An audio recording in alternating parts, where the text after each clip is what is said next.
Charleston. My name is Meg Moore. I'm the Community Garden Specialist for the Charleston Parks Conservancy. It's very sunny out here, so I'm trying to get a good angle. Good morning. So we thought it would be fun to take you on a little garden tour of one of our 3 community gardens in the area. We have 180 households gardening with us, and we have about 36 community beds. Everything we grow in the community beds is donated to local food pantries and nonprofits in our area. And they are tended to by myself and our wonderful core of volunteers, who we've missed very much right now, but hopefully they'll come back soon. So let's get started. Here we have some of our blackberries. They are fruiting up lovely. We also have blueberries and kiwi and fruiting trees.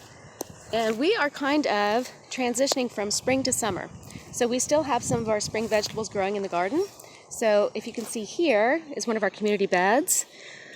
We have garlic, green cabbage, Chinese red cabbage, our lovely squash and zucchini, radishes, and scarlet runner beans.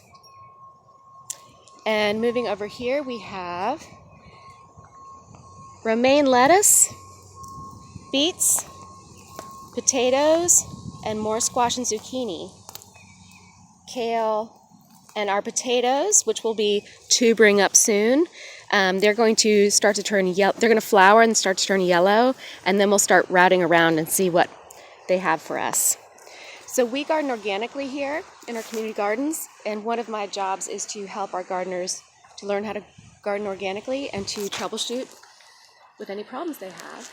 So one of the ways we can do this is to diversify your garden beds, which means we plant herbs, flowers, and vegetables together to bring in our pollinator species and our beneficial insects. So you can see here, we have our zucchini, violas, alyssum, calendula, more alyssum, dill, and snapdragons. And over here, we have our peas, cucumbers, potatoes, leeks, and more alyssum. So the difference between a garden pest and a beneficial insect is that a garden pest will predate on a certain plant and take it down and make it sick and less productive. And our beneficial insects predate on those bad bugs, bad garden pests. So here's an example. We have a squash plant here that's beautiful, and we're looking for something called the squash bug, which obviously attacks squash plants.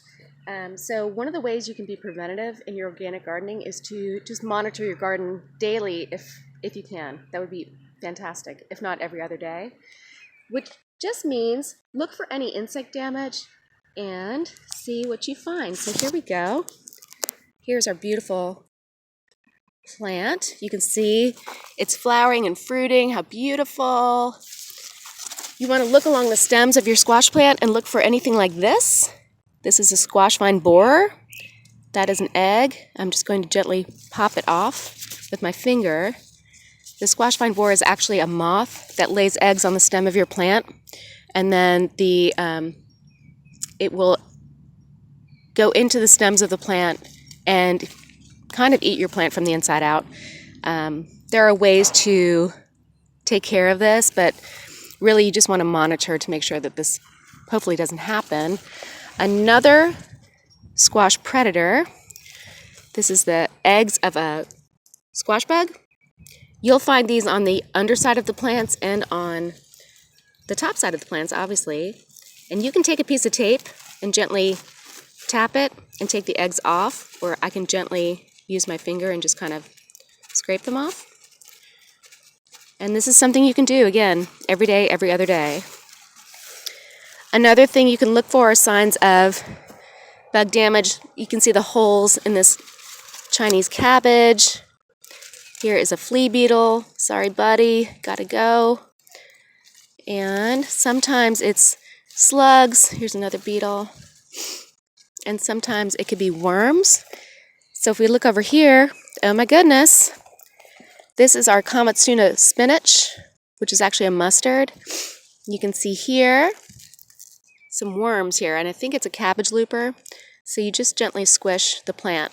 Now it's getting a little warm for our mustards and our greens. Unfortunately, they're my favorites. But sometimes you just have to harvest early and just take them home and make a nice meal. Otherwise, you can just do some preventative measures like monitoring and kind of squishing those bugs when you see them, as horrible as that sounds. Here's an example of our lettuce. This is a sanguine lettuce. It's beautiful. It looks ready to harvest. Let's see if it has, yep. So here's another bug. These are aphids. They can be black, green, or orange. Usually, they're pretty easy to maintain. You want to gently squish them or scrape them off. Usually our ladybugs will take care of these pest problems for us. But also, if your lettuce looks like it's ready to harvest, the best way to counteract the aphids at this point is just to harvest it and wash it well. So let's talk about some of our more positive insects, our beneficials. Over here, we have a great example. This is a beautiful purple artichoke. It's Italian. You can see it's starting to form its buds. You can also see, look at all of our beneficials. There's a ladybug. There's a ladybug pupa. There's an artichoke bud. And they're everywhere. So, we either have, and here's a larvae, if you can see it. So we either have some aphids on this plant, or we are doing a great job of attracting our beneficial insects, which is the best way to garden organically, if you can, because we don't like to spray here in our community gardens, unless we have to, but we usually don't. So I hope you enjoyed our tour of the garden, and we hope to see you again soon. Thank you. Have a great day.